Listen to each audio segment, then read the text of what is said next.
Diddy Kong Racing manages to make itself differ from an internal rival in a number of ways. I mean, most notably, the game offers a mix of adventuring and racing, featuring a hub world, collectible items, secrets, boss levels, and even a storyline. It's clear from the outset that Diddy Kong Racing isn't your typical kart racer.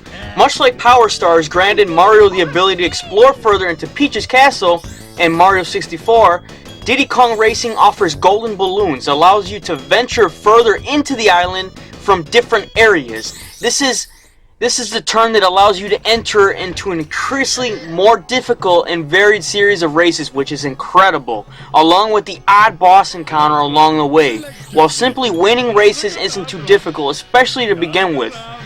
So that's all I'm going to say for the story. The story is one of those cliche stories you see in a racing game. Not too many racing games have story modes, but this one does.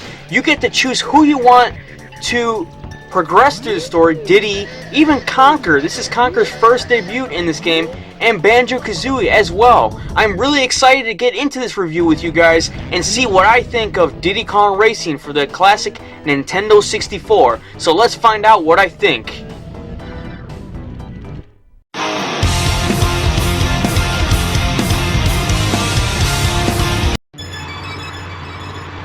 The character that I always chose was the little mouse because she was the fastest, even TikTok the turtle, and also Diddy because they're the smallest ones and they always seem to be the fastest.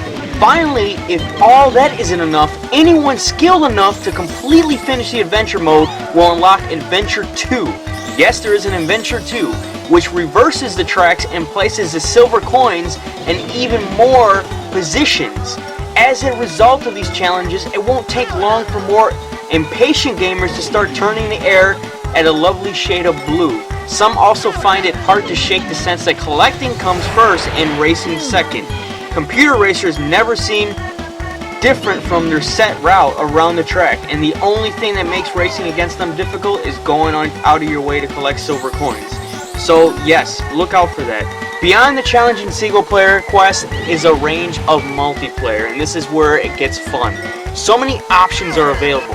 These include straightforward racing, hilarious hectic battle modes, kind of like Mario Kart, which are sure to keep you up to 3 friends entertained for hours. It is also possible to play through the adventure mode in 2-player co-op, which is a lot of fun. A thoughtful inclusion from the nice folks at Rare, which is really awesome. Adventuring aside, Diddy Kong Racing is also unique that allows you to take control of 3 different vehicles. This is something new in Rare games and racing games. You have the standard car, a hovercraft on the water, and a nifty aeroplane.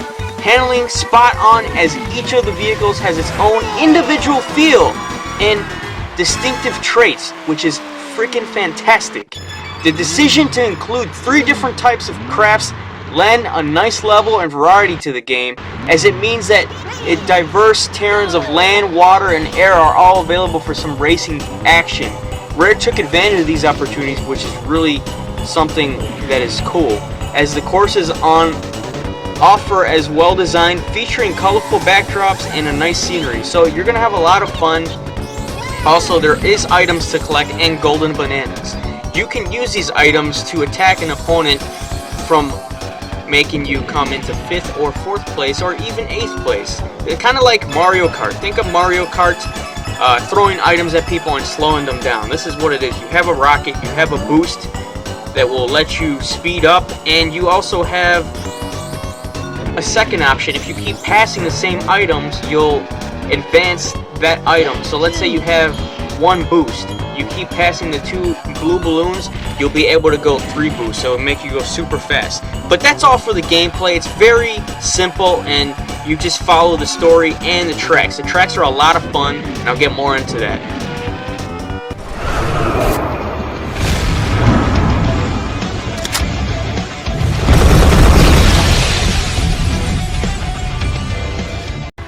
The courses are so beautifully well done. I mean, every course is different, and what I mean by that is there's so many backdrops. They're colorful. They represent some type of season. Like for example, in this winter one, it represents Christmas and winter. Every world that you walk through has a particular difference and a theme. Like snowy, you got medieval, each including 4 tracks. These themes, and by association of the tracks themselves, are perhaps slightly genetic on the whole, especially when consideration that Diddy Kong Racing is supposed to take place in the Donkey Kong universe. So this is something that's real fascinating. I mean, think about it. It's easy to get the feeling that these could be the courses for any kart racer. Not specifically within this franchise though. I mean, the graphics are very well done. The character models are very well done for its time. It's very well. They're cartoony. Yes, they're cartoony, but they're also kid-friendly. So kid-friendly as well as adult-friendly. You'll have a lot of fun playing this game and experiencing all these levels in the snow, the medieval one, the dino. I mean, each track is individually created for a character, and you'll have tons of fun. Just the backdrops and seeing as you race through the levels are amazing. I mean it, because I've played this game so many times, and I cannot tell you enough how many times I got lost and bumped into stuff from just looking at the backdrop. I mean, that's how good these graphics are for a Rare game. So, you know, if I'm saying that the graphics are really well done for its time.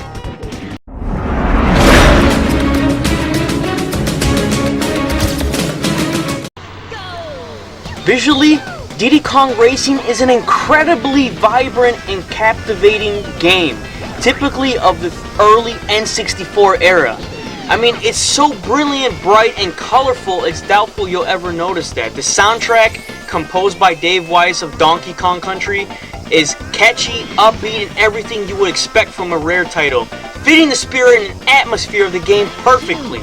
Some musical themes are used multiple times for different courses. However, it would have been preferably if every individual track had its own unique tune to suit the distinct environment. The only real criticism in terms of presentation is that Diddy Kong Racing is perhaps a little cutsy, especially in terms of the characters' voices, but you get used to it. The fact that the Rare logo appears with the sound of young children's laughter sets the tone for the audio experience and the whole family.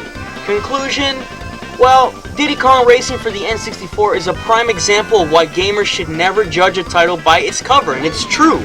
What initially appears to be yet another Mario Kart clone aimed at kids not only manages to successfully differentiate itself from its main source of inspiration, but also provides a surprisingly engrossing, stubborn challenge.